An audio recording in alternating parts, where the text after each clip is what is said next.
We continue chapter 3 of part 2.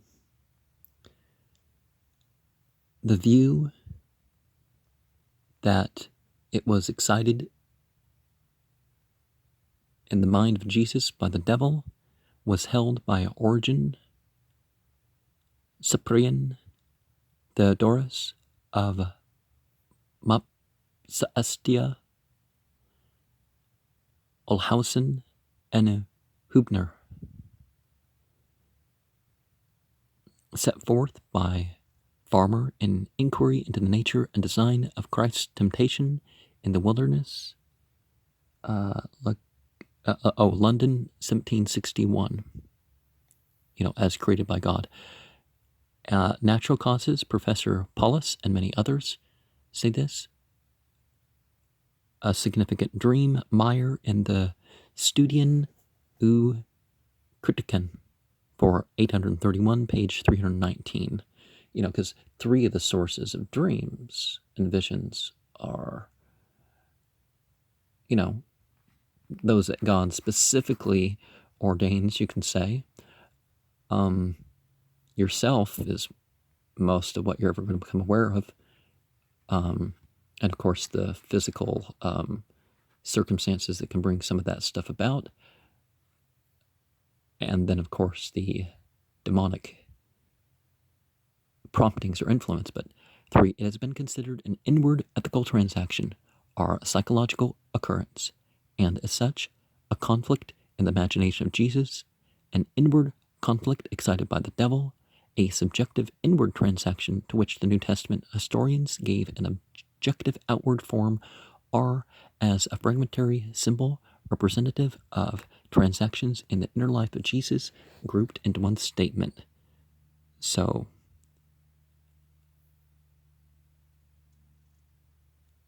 Eichhorn, Weissy, and others, Krabbe, this is Neander's view. It may be regarded as a specimen of what Strauss well calls the palliative theology. 4, it has been considered as a parable to instruct the disciples of Jesus as to their spiritual perils and remedies. Well, true or not, if in a literal sense, it can still have those values. And this is the opinion of Schleiermacher, Baumgarten, Crucius, and so on. 5, it has been pronounced as a myth. Strauss, Meyer, DeWitt, and all that school, of course, give this solution. Myth in the biblical term is not made up or something. It's something with meaning or purpose. So it's a term outside of that. So that's the thing, right? Is that if it's outside of truth and good in an absolute sense, it doesn't mean it's bad. It's just another way of looking at it. It could be fully, good and true in its meaning and purpose. But this classification and these references are given so that if there be any readers having time, patience, and curiosity enough, they may make a study of this subject for themselves. To many minds, the refutation of these positions must have occurred as they have been stated. In all of them, there are difficulties. The theories which involve the appearance of Satan in bodily form, whether of man or angel, are open to the objections. One, that Satan nowhere else is so represented by these historians, which I acknowledge may be very feeble as an objection, but is noticeable in this connection, and that this theory is incompatible with the narrative, as, for instance, the taking of Jesus to the pinnacle of the temple and to the top of the mountain, showing him all the kingdoms of the world in a moment, which no member of the Sanhedrin and no scribe would have essayed to do. And, if the reader recalls John 6, John 6, verse 70, he must be reminded that Jesus calls Judas diabolos, which is the generic substantive, a devil, in the sense of devilish. And, well, people become demons. There's not a class of creation that's a demon. So I do not recollect, like a species or something, but I do not recollect any case of a man being called a diabolos, the devil. Alfred, Greek Testament and Logos, says that no such case can be adduced. The person who could have done so would have assumed the role of the Messiah himself and made aerial exertion in the presence of the multitude and won all the eclat of the thaumaturgist. Moreover, remember what one of the things that's, was it Paul and Peter or something like one of the alternative gospels? I think it was the Peter, Simon the magician. Yeah. So Paul encountered Simon the magician and, supposedly converted him. They merged basically, or whatever. So that story had to go because it sounded like Christianity was a collaboration of invention. But moreover, according to this view, the devil knew that the person he was tempting was divine, and this fact greatly embarrasses the idea of a personal conflict between the two, so that it seems we must give up that theory. And, if we go back a little bit here, if you look at the psychological role, the temple, there's a temple building, and then there's a high place, and that would be part of a more complete variety of pilgrimage, right?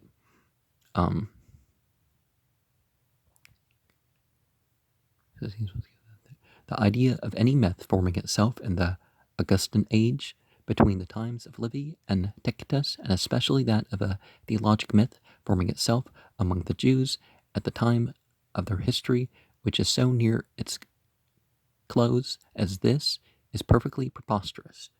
No, actually, it's the most established thing. You had all sorts of false messiahs running around, and people believed all sorts of things that would have taken them out of any form of Judaism. But so it makes the most sense, I would think.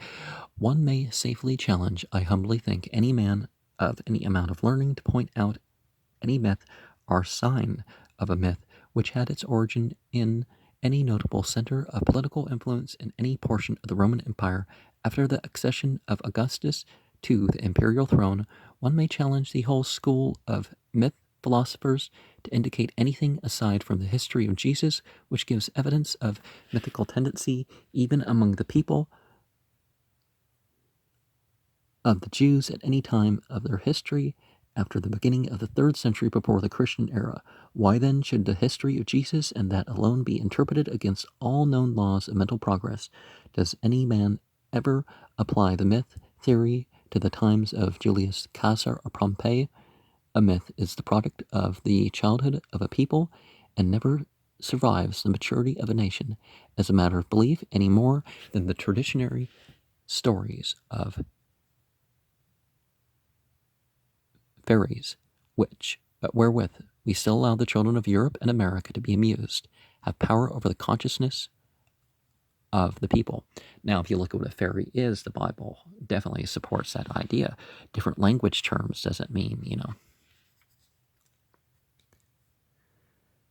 And by the way, some of the places with the fairy stories never had fireflies. Well, I mean, nowadays, I suppose maybe people brought them across the oceans or something, but, England doesn't have, they have glowworms, but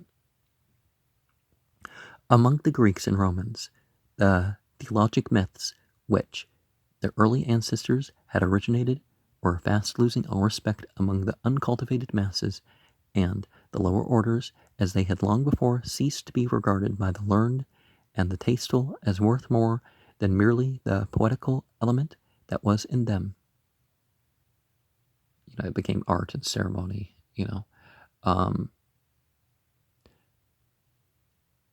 although people were figuring out that, wait, wasn't this a compilation of this and that and the other, and reworking and summary, and yeah, it was. Some of it was deliberate twists, and some people did suspect that. The writers of Tanakh left in some stuff that you couldn't trust the rabbis and the Cohens with the book, but the Jewish nation never were much given to that form of thought. Perhaps the infancy of no community known to history was freer from myths than the early life of the Hebrew people. How impracticable, then, must it have been to generate a myth under Herod and Pontius Pilate in Judea, just before or soon after the destruction of Jerusalem by the people who had been bred Jews and were scattered over the Roman Empire. These general remarks, applying to the biography of Jesus in the Mass, are equally forceful as to any particular passage in his history. We must give up the myths. Those who earnestly held to them a few years ago are forced by the advancing spirit of critical investigation to abandon them. As for the theories which involve visions and significant morning dreams, perhaps nothing shorter or better can be said than Ling's sentence: decisive ethical conflicts do not take place in the form of dreams, a statement which will probably be confirmed by the consciousness of many a reader. Let all dogmas be laid aside, and the record of these historians be examined, to see what they teach any fair-minded reader. In general, they give us the knowledge of what Jesus thought of a supreme passage in his own mental and spiritual history, as no man who existed before his time or has risen since has so influenced the intellectual and moral condition of the world. This piece of autobiography becomes, to us, a history of unspeakable importance. We wish to ascertain his views of the subjects involved and compare them with what we believe to be ascertained laws of psychology. It is first to be noticed that this important and testing occurrence enters his history just at the moment we should naturally look for it. He was a man, marvelous and wonderful in birth and growth. He was a man. And coming from the Semitic mythology that comes from the Persian, this ideal of man at 30, which 30 is actually about the peak of the testosterone and some other natural occurrences of the peak of earning power and stuff like that per se. Well, nowadays experience and some stuff can make things different, but of course that happens. Perhaps an earlier period than even the beginning of conscious self-inspection, there had been a sense of spiritual idiosyncrasy present with him. It may have been at first the glimmer, then the dawn, then the growing light. It consisted with a perfect human consciousness. So mental abilities at its peak, but a lot of people in that sort of field, they make more money later than 30, but you see all these athletes that are 30 years old at the top of their career and stuff like that, and women, they want them younger because they get some lines on their face younger than that. But yeah, one understands the mythical placement of that. It consists with the perfect human consciousness. The sense of madness, of humanness, never left him. It was as present to him as it ever was to any other human being. His whole history shows that, and from a review of his whole life, we must recall that fact in the study of his preparation for his life work. He had an increasing conviction that he was set in the universe for some unique work. He had a growing ability for that work. He grew in wisdom as he approached the hour in the world's history and his own when his mission was to be ostensibly and operatively begun. He felt within himself the keen and mastering desire to enter upon and accomplish his work. The baptism was a crisis. John was to have therein a sign of the Messiah, the sent one. In Arabic they say Rasul, in Hindi they say Avatar, but there's different types of prophet. The real man of destiny, the anointed deliverer, if he were that one, and his belief must have grown with his growth. What should occur when he presented himself to John would settle the question definitely. It would also be his own voluntary dedication to the loftiest and largest work ever enterprised by man.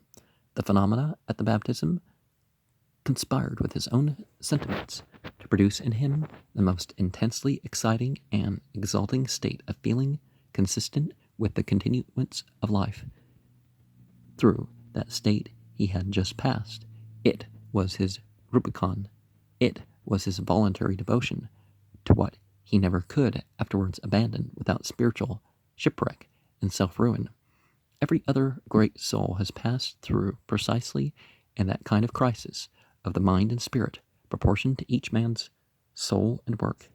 Jesus is admitted by all healthy minds to have been the greatest soul in all our human brotherhood, and the work he was about to undertake, whether he should succeed in accomplishing it or not, to be the greatest of all the enterprises known in the record of holy daring. He was making for himself an investiture of himself with the office and dignity of royal rule over all humanity. The excitement had been indescribably because inconceivably intense.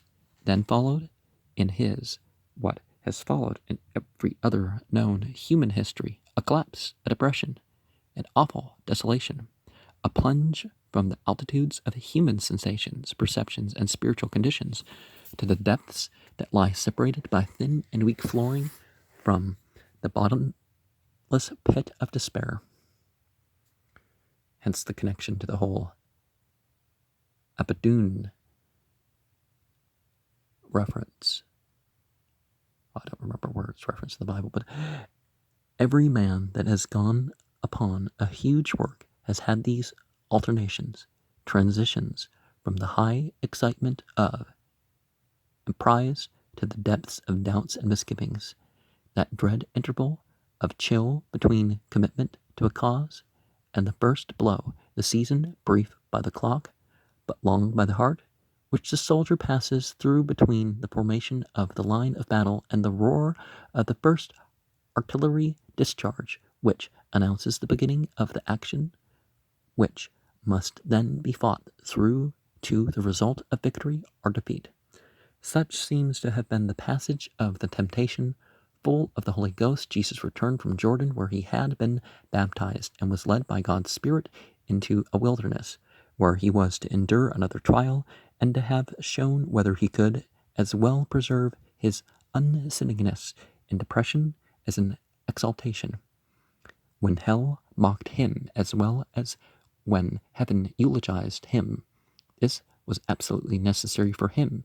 It was possible for Jesus to sin, quite as possible for Adam, or Moses, or you or me, or any other man.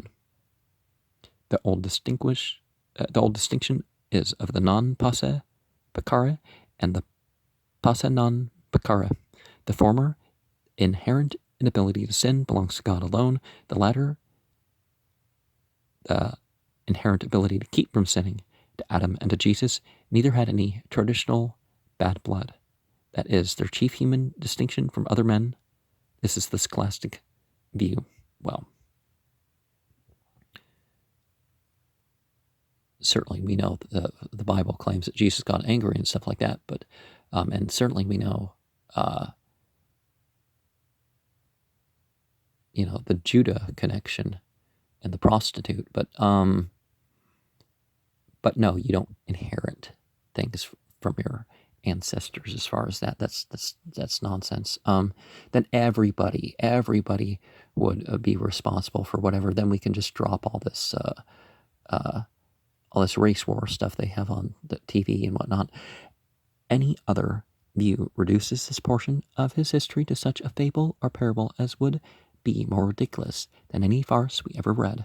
For even in the fable, Jesus would be represented as liable to a spiritual lapse which is inconsistent with any dogma of his impeccability.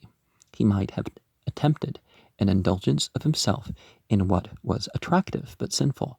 It would have ruined him. But if he could not, then he was no man in any reasonable sense of that word. Then he had no freedom of will, and could not have been even virtuous. then his history is of no kind of moral significance or spiritual import to any man whatever. Then he was a monster, being not God, not angel, not demon, not man, an anomalous drift, floating lawlessly and disorderly amongst the things of God, an entity having no reference to God whatever. This is not to be supposed. Jesus was tempted just as any other man, and tells the story of his temptation just as any other intelligent person would narrate the fearful passage of his supreme spiritual trial. His narrative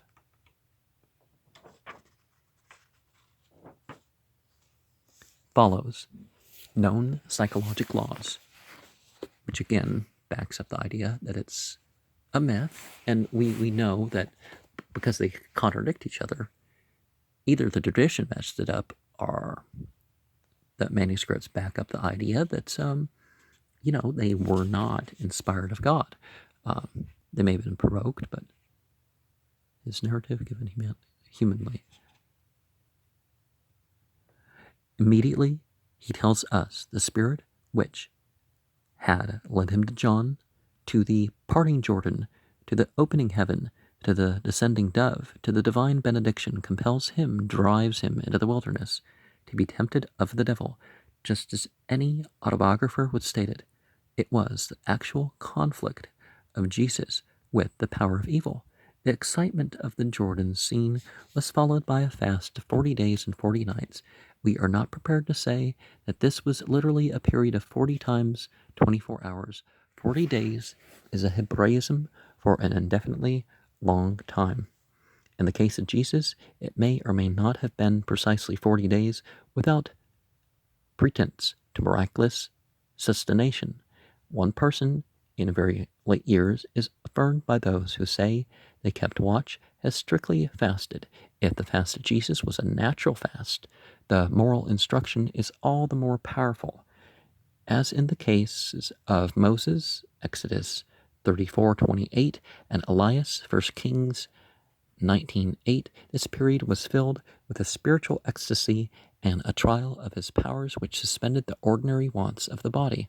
When at last hunger broke through upon him and exhaustion ensued, Satan is represented as having come to him, presenting the tests of his virtue, which searched him through all these openings of the human mind as yet discovered on the side of desire, namely the desire of pleasure, the desire of praise, the desire of power, and approach through the body, through the intellect, and through the soul to the inner man, the spirit, the real I, or as the writer of the first epistle general of John 2:16 classifies them: the lust of the flesh, the lust of the eyes, the pride of life.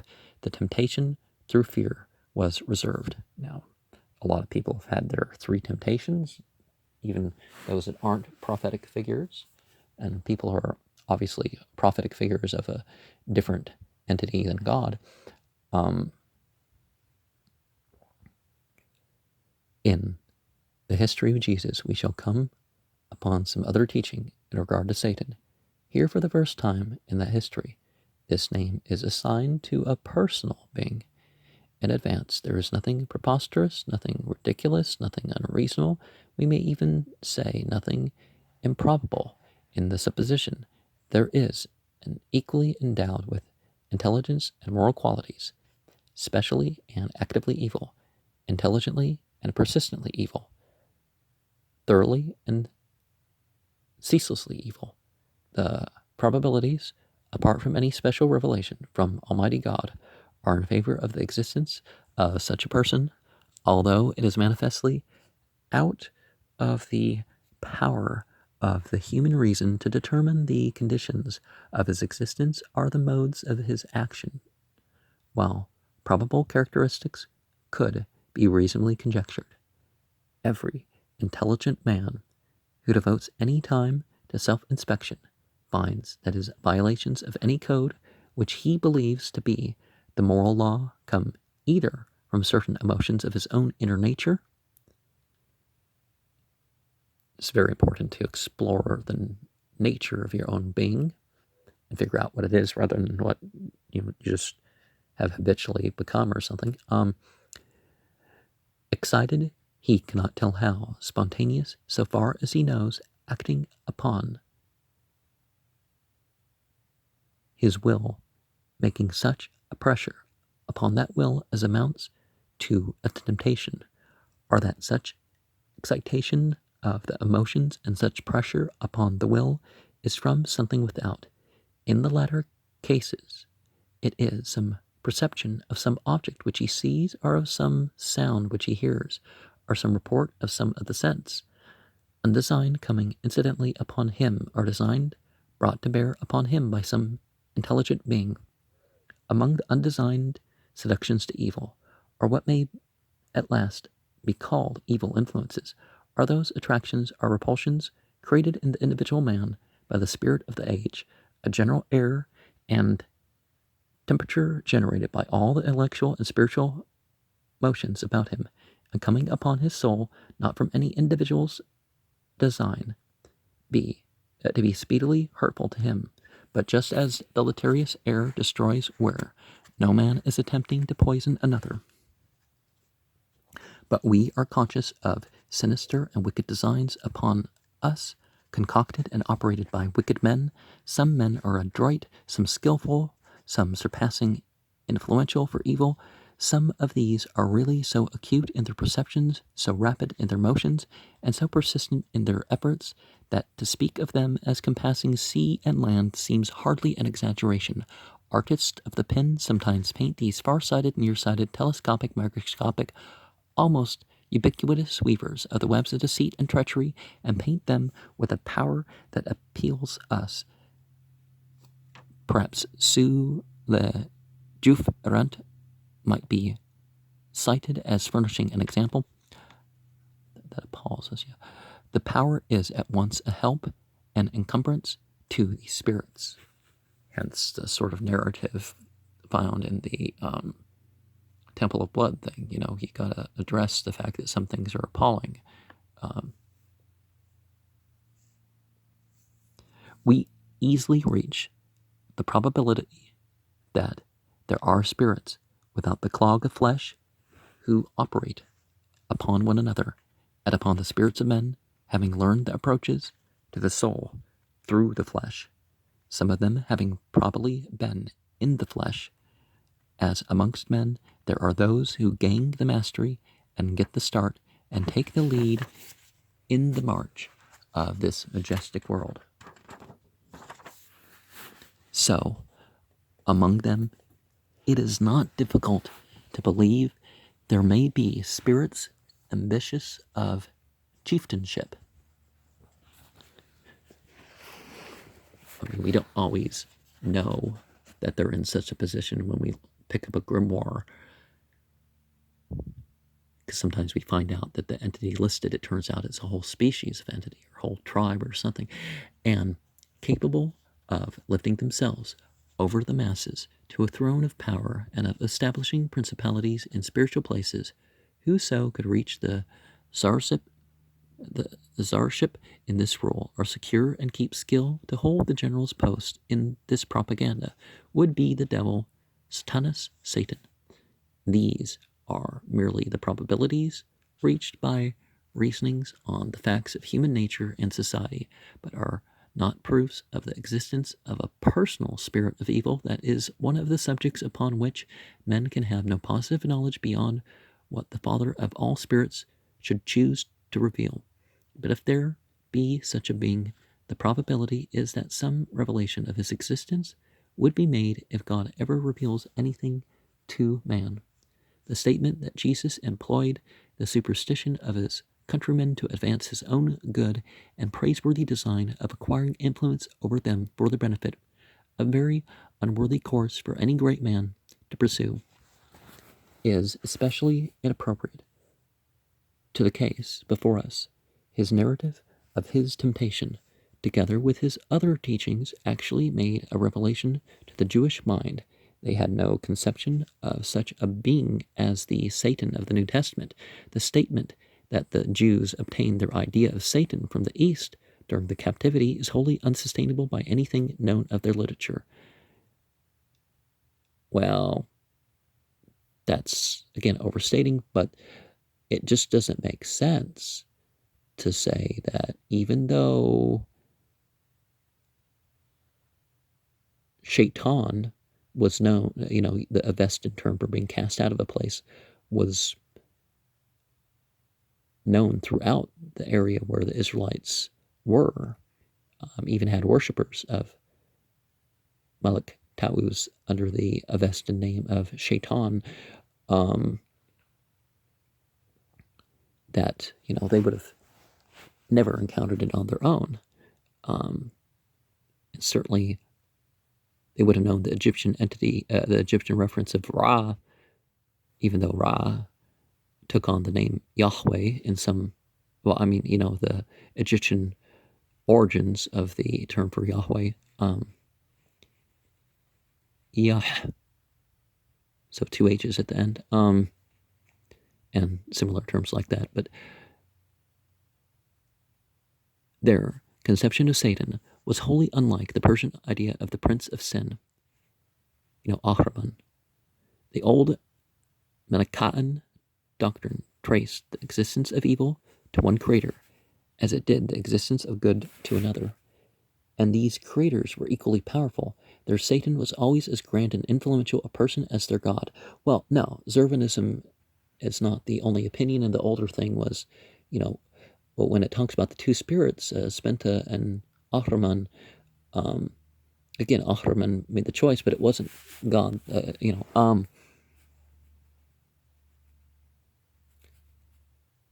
No man can read Jewish sacred literature without seeing how totally absent is this idea. It seems never to have had a place among them. Among the writers of the Old Testament, as it's called, the Old Testament is a reworking of that text, but the name seldom occurs.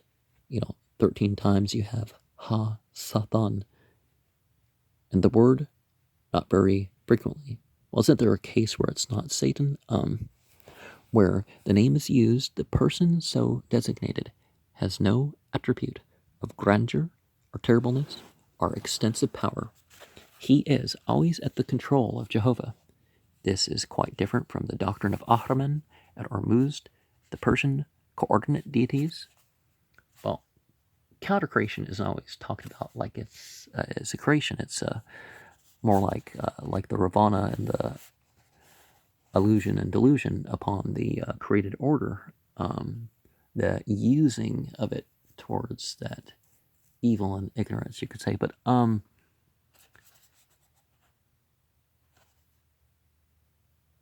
name occurs first in the book Job, chapter 1, 6, chapter 2, 1 through 7, and passages so familiar that they need not be quoted. But it is worthwhile to remind the reader that in this powerful dramatic sketch, Satan is not represented with any characteristic of splendor or terror. He is a mischievous vagabond who is allowed by Almighty God to exert his influence for evil upon the body and the estate of Job, but not upon his soul. He is chained, and the chain is not long. It is to be recollected that his book was most probably written before the captivity. In the next place, we find the following in Psalm 109, verse 6, Set thou a wicked man over him, and let Satan stand at his right hand. This, fairly translated, seems to be only a statement of God's law of retribution, in which the word Satan may be translated adversary. Well, it could be a mix in of some other stuff, but so that it simply says that when one has behaved wickedly toward his friend, a wicked man shall be set over him, and an adversary shall stand at his right hand. So, but it could refer to the role of whatever, because one's going to be at the left. But if the word be taken as the name of the chief of evil, to which there seems to be no objection, here is marked inferiority. Satan is limited and subordinate, a being totally different from the Ahriman of the East and the Satan of the New Testament. Well, being talked about differently. But see, it's like a wingman leading somebody forward, or some other support leading somebody forward to do the work. The third citation is in 1 Chronicles 21:1, and Satan stood up against Israel and provoked David to number Israel. Supposing this to be the personal devil, the remark in the last sentence of the preceding paragraph equally applies. The only other passage, so far as I know, in which the word is translated Satan in our version is Zechariah 3:1. And he showed me Joshua, the high priest, standing before the angel of the Lord, and Satan standing at his right hand to resist him. This is a dream or vision. As such, I admit, it may be safely taken as the writer's idea of Satan as even embodying the popular idea. It is written after the captivity. Well, at least it's placed that place. Can any man find in this and in the text from Chronicles the slightest trace of Persian origin? And this is all except a few passages such as 2 Samuel 19:22 and 1 Kings 5:4, in which the word Satan is admittedly properly translated adversary. And, well, such a essential being to the conflict would have been referred to with